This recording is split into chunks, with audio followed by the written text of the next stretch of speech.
আসসালামু আলাইকুম। সবাই কেমন আছেন? আশা করি সবাই ভালো আছেন। শুক্রবার মানেই হচ্ছে আমার অনেক কাজ। সকালবেলা ঘুম থেকে উঠেই নাস্তা করার পর আমার কাজ শুরু হয়ে যায়। আজকে আমি কি কি কাজ করলাম সেটাই আপনাদের সঙ্গে শেয়ার করব। ঘরের কাজের তো কোনো শেষ নেই। মেয়ে মানুষের প্রতিদিনই ঘরের অনেক কাজ করতে হয়, তবে আমি প্রত্যেক সপ্তাহে একটু বেশি কাজ করি। আজকে শুক্রবার, তাই সকালে উঠেই প্রত্যেকটা ঘর আমি ঝেড়ে ফেলেছি। সবগুলো জানালা এভাবে মুছে ফেলছি। আমি আসলে একটা একটা করে রুম পরিষ্কার করে ফেলি। এটা হচ্ছে আমাদের গেস্ট রুম। প্রথমে এই রুমটাকেই পরিষ্কার করে ফেলছি।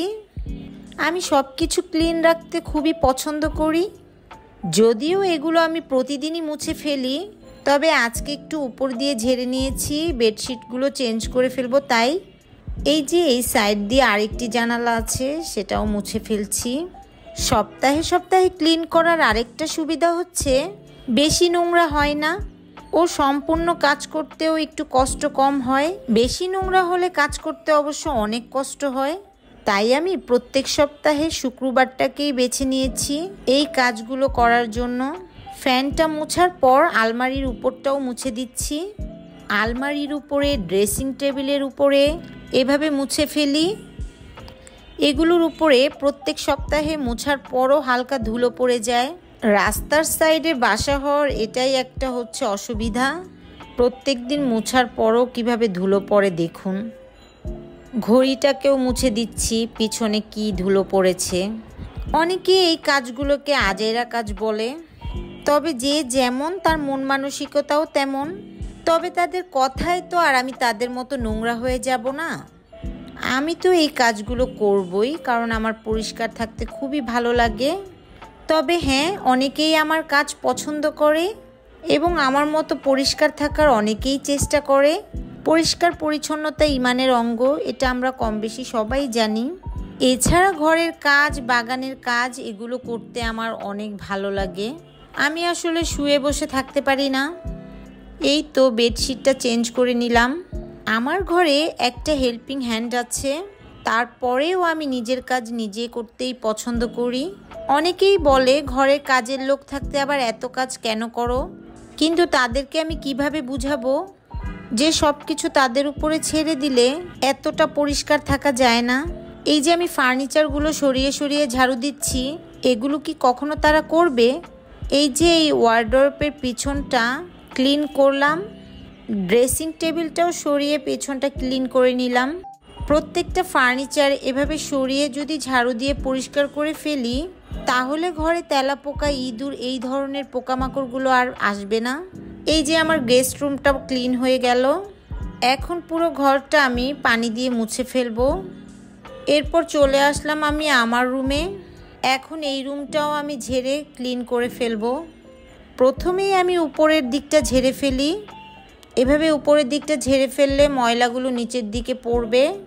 প্রত্যেক সপ্তাহে ঝাড়ার কারণে উপরে তেমন একটা ময়লা থাকে না। অনেকেই আমার বাসায় আসলে বলে, তোমার তো কোনো কাজই নেই, তোমার সব কিছুই তো গোছানো। আসলে আমি যদি গুছিয়ে না রাখতাম তাহলে কিভাবে গোছানো থাকতো?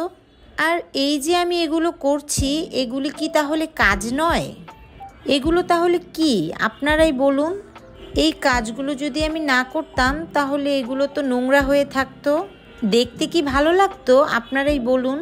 তবে হ্যাঁ, আমার মতো হয়তো প্রত্যেক সপ্তাহে অনেকেই করে না, তাই বলে তারা কি নোংরা? না, আমি আসলে সেটা বলছি না। প্রত্যেকটা মানুষের লাইফস্টাইল আলাদা, যে যেভাবে থাকতে পছন্দ করে আমি সেটাকেই অ্যাপ্রিসিয়েট করি। তবে সবারই উচিত একটু গুছিয়ে থাকা, একটু পরিষ্কার পরিচ্ছন্ন থাকা, তাহলে দেখবেন নিজেদের কাছেও অনেকটা ভালো লাগবে। আসলে পরিষ্কার থাকারও কোনো শেষ নেই, আবার নোংরা থাকারও কোনো শেষ নেই। প্রত্যেকটা মানুষই আলাদা। আমার থেকেও অনেকে অনেক পরিষ্কার পরিচ্ছন্ন থাকে। বলতে বলতে অনেক কথা বলে ফেললাম। এখন ব্রাশটা দিয়ে আমি আমার খাটটাকে পরিষ্কার করে ফেলছি। এই ডিজাইনগুলো ব্রাশ দিয়ে পরিষ্কার করতে হয়। আমার বেডরুমের ফার্নিচারগুলো হোয়াইট কালার হওয়ার কারণে একটু বেশি কেয়ার করতে হয়। আমার এই রুমের হোয়াইট কালার ফার্নিচার দেখে কিছু মানুষ তো একেবারে উঠে পড়ে লেগেছিল, কেন আমি হোয়াইট কালার ফার্নিচার কিনেছি। আমি কেন কিনলাম, এগুলো কি ভালো নাকি, এগুলো তো ভালো না। এরপরে দেখি তারাই আবার হোয়াইট কালার কিনেছে। আরে ভাই, তোমার যে পছন্দ হয়েছে তুমি তো সেটা বলবে, তাই না? তুমি কেন অন্যকে কথা শোনাবে? এটাতে কি বোঝা যায় যে তোমার মন মানসিকতা কতটা ছোট আর তুমি কতটা হিংসুটে। এছাড়া আমার প্রত্যেকটা জিনিস যে তোমার ভালো লাগে সেটা তুমি মুখে বলতে চাও না।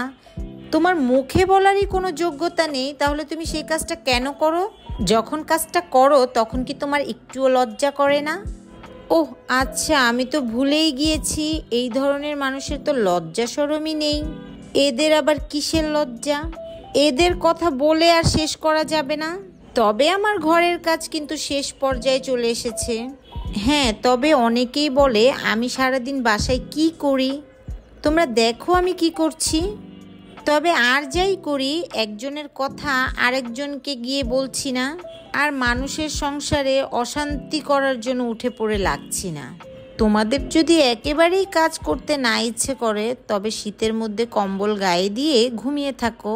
ঘুম না ধরলে নাটক দেখো, মুভি দেখো, কিছু একটা করো, তবে মানুষের পিছনে লেগে থেকো না।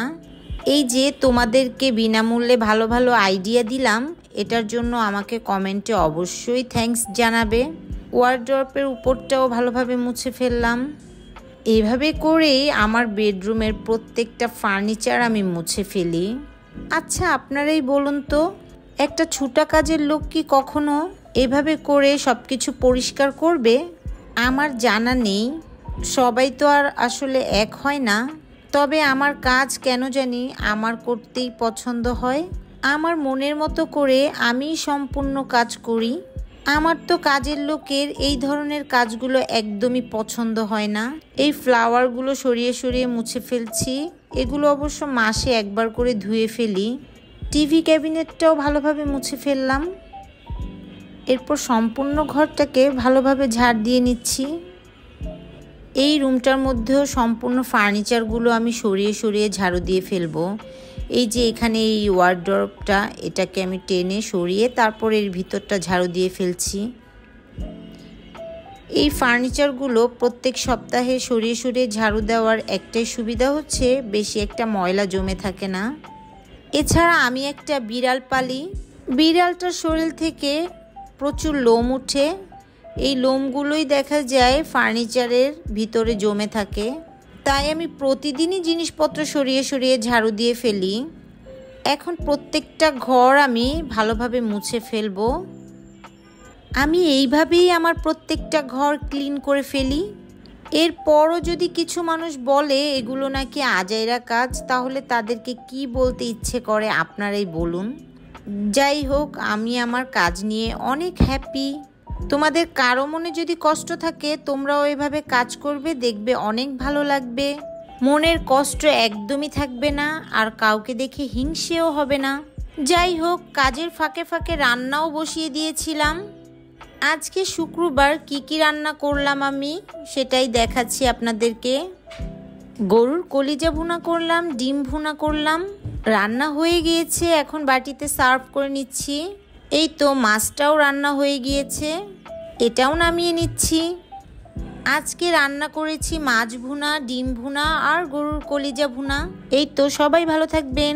আল্লাহ হাফেজ।